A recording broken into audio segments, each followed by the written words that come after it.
Hey guys, welcome back to the Kool-Aid Podcast. Welcome back to Season 2, Episode 79, Villareal versus Barcelona, our usual preview of the game. Let me introduce my co-host Alex. Hey guys, how's it going? All right, guys. As always, I post a link on Twitter if any of you guys want to join. Just feel free. Just click on the link at Kool-Aid Podcast 10. Just click on the link, you join, and if you want to discuss, always welcome to. So, guys, after a long break, a week of rest, Barcelona are now back in action. Our last game was against the Sevilla, which we had a fantastic performance. I think a very good confidence booster, um, and we basically ended the weekend with 8 points. This is how the La Liga table is looking right here. This is how it looks right now. Alex, hold up. Let me adjust it. So as you can see, Barcelona, we've won our last 5 games, which is a very good sign. Real Madrid have dropped points. And our team that we are going to be facing is Villareal in 8. Now, in their last 5 games, they've gotten 2 defeats. This is under Kike Setien's side. And it's going to be away from home. We saw that they against Real Madrid, they gave them a very tough game in the Copa del Rey, where Real Madrid had to come back to win 3-2 in that match. Now, it's not going to be an easy game whatsoever. For sure. Villarreal is a team that will always give everyone a headache. Yeah, For the that last, stadium is really tough to play in. for sure, and for the last couple seasons, they have been building and they've been becoming obviously not a powerhouse, but a very strong team that can compete for the high and upper mid table. For the high table and the upper mid table. Now, I will say this: yes, they don't have the best run of form as of late, but don't let that deceive you. Teams like these are always looking to bounce back any way they can, and a tie against Barcelona is as good as a win for them right now.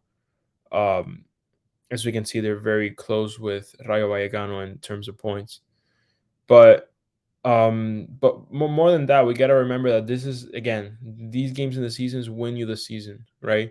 It's games like these. It's not always the big profile games like Madrid. It's games like these two that are very important to win, and um, we just gotta go, head first, try to get a good result, and of course, um, not trying to injure our players either, right? If we haven't used the game, subbing him out, because I believe next week, well, yeah, this next week is when we play Europa League. No,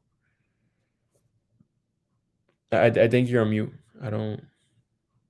Oh, apologies for that. Yeah, we play against Manchester United on the 16th, on a Thursday, unfortunately. But that's going to be, once again, this is a must-win game, just because we don't want to go into that Man United game with like loss in confidence. We want to go in that game as strong as possible. So this is why Barcelona need to get a win. But this is the squad that we're going to be facing against Villarreal. We're going to be using Barcelona's third kit. Now, I actually like this kit a little bit. Just like I wish it was white instead of like this grayish color, but Yeah, it still looks good. But as you can see, there is no Busquets, there is no Ousmane Dembele. You have the usual players. I think the lineup, it's going to be very predictable. Uh, Alex and I both agree on this lineup. This is how we both think that like Xavi's going to line up. Let me pull it up real quick, but give me 1 second. Just crash right here. Right here. Oh, there's nothing to show. Hold up. There we go. But Alex, I actually asked you this question: if you would go with the 3-man or the 4-man midfield, because with the injury of Busquets, this was actually a question posed. Would you switch to that 3-man midfield, or would you stick with the 4? I would have to stick with the four because I think if anything, the three-man midfield will be more dependent on Busquets, on that third player, that's that lone pivot, and like how we said countless times on the channel, as of now, we don't have that. We don't have someone to fill that role in. Certainly, it's not De Jong, it's not Kessie. and of course it's not Pedro Gavi, right? So it's a position that we have yet to fill directly with with one player. So I think the four-man midfield where Kessie and De Jong can double pivot. I think that's the best way we can go. I think Kessie has been playing very well. I wouldn't say very well, but he's been playing fairly well as of late, and he's been putting up good, solid performances, and that's what we need from him. He's getting more playtime now. De Jong, he's been De Jong. He's been having good performances, and that goes without saying for Pedri and Gavi. So I think we're good. I think we're also experiencing a good little renaissance for Rafinha in this season. We are like Where this. What's it called? This 2023 has been very good for Rafinha. His form Mhm. has improved massively. And I think this is like the aspect of him actually getting like a run of minutes on his favorite side, because in the past couple of games we saw he hasn't played on the right hand side. If someone was to play in that position, it was going to be Usman Dembele.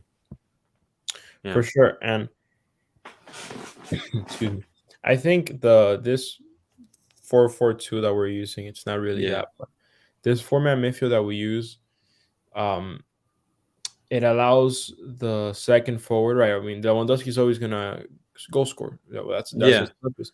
But yeah. it allows the forward playing off of him, whether that be Dembele or Rafinha, to I would say show more of their ability, show more of their creativeness, just because Okay. they're expected to do it. They're expected to play almost as a not that they do it, but they're almost expected to play as like a false nine, a center Yeah. forward. Hmm. But of course, with Rafinha and Dembele, we get something a little different. We get more playing from the wing, right, Yeah. from the wide areas, and Hmm. that's a good thing. I just think right now it's a really good problem we're having. Dembele was playing well before he got injured, and I think Rafinha's playing great. And Yeah. I Uh, love it for him. I love him as a player. I like to yeah. see him playing The, good. the difference between Rafinha and Dembele, is just that Dembele strives with space. He's very good on the one on one. He has that electric pace, that change of rhythm. He's really good with. Rafinha, he's more associative. He's better on the ball. His decision making is a little bit better than Rafinha's. They're two different type of wingers, but both of them are very good.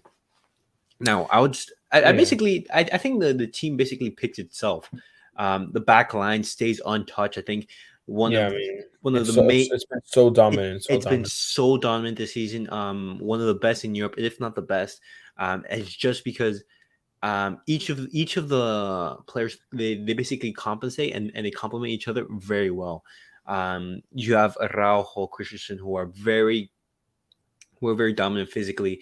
Christensen very good on the ball. Kunde very good on the ball. Balde, and like all of these players have pace. Like if they make a mistake, they can recover, and they have a Ter Stegen in tremendous form to basically bail them out if they ever need to. But the reason why I brought up the three man midfield, is because with the absence of Busquets, Kessie is playing in that role. And you saw in the game against Sevilla, it wasn't Kessie that was playing in that pivot role. It was actually Pedri. The pivot role was Pedri and De Jong, and Kessie had the liberty to basically go move up a little bit more forward and be more dynamic. And you saw that in the first goal that we basically created, where Kessie basically gave that ball to Jordi Alba.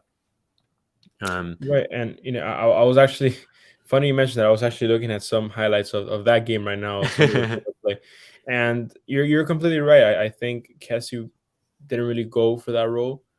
Not that he needs to though, right? I think he's a very complete box to box yeah. midfielder. And He reminds me of Paulinho when we brought him in from China, and Arturo Vidal, that physical box to box midfielder like who, except I think he's technically better than both of them yeah, you could say that. You could say because that. Arturo Vidal he's been a great midfielder for many years, but he never had really had that technical. No, I mean, I'm not saying didn't have technical ability. Compared to me, he's Messi. Yeah. But but of course, compared to the other players in the game, he was less technically gifted and he relied more on physicality, which is fine. I'm just saying, Yeah. I think with Kessie we have a good mix of both, and you Hmm. know, I don't mind if he doesn't play the pivot role as so long as he defends and tracks back. I could care less if him and Pedri interchange it. I think whatever works best for the fluidity of the game, whether it be him in that role or a little bit higher. I think Hmm. Pedri is very capable of switching, and so is he. No, yeah, definitely. And then on top of that, going away from home against Villareal in another tough stadium, That format midfield is going to be fantastic. Basically, able to control the game. What you don't want to do is basically give something to the crowd, concede early, or or play rashly, and basically give the crowd something to feed on and give energy to the Villareal team. Hopefully, we end the game with a victory. But Alex, what is your match prediction? What is your match result? What are your thoughts? Well, if I had to get mine real quick, Hmm. considering we're playing away from home and it's going to be a tough game, no doubt, I'm Yeah. going for a 1-0 win for us. And my prediction for the goal will be Rafinha. It'll be a Pedri assist. Pedri assist. Ooh, Rafinha goal. okay. Okay, I'm actually. Start setting up the parlay. We're gonna make money with this one.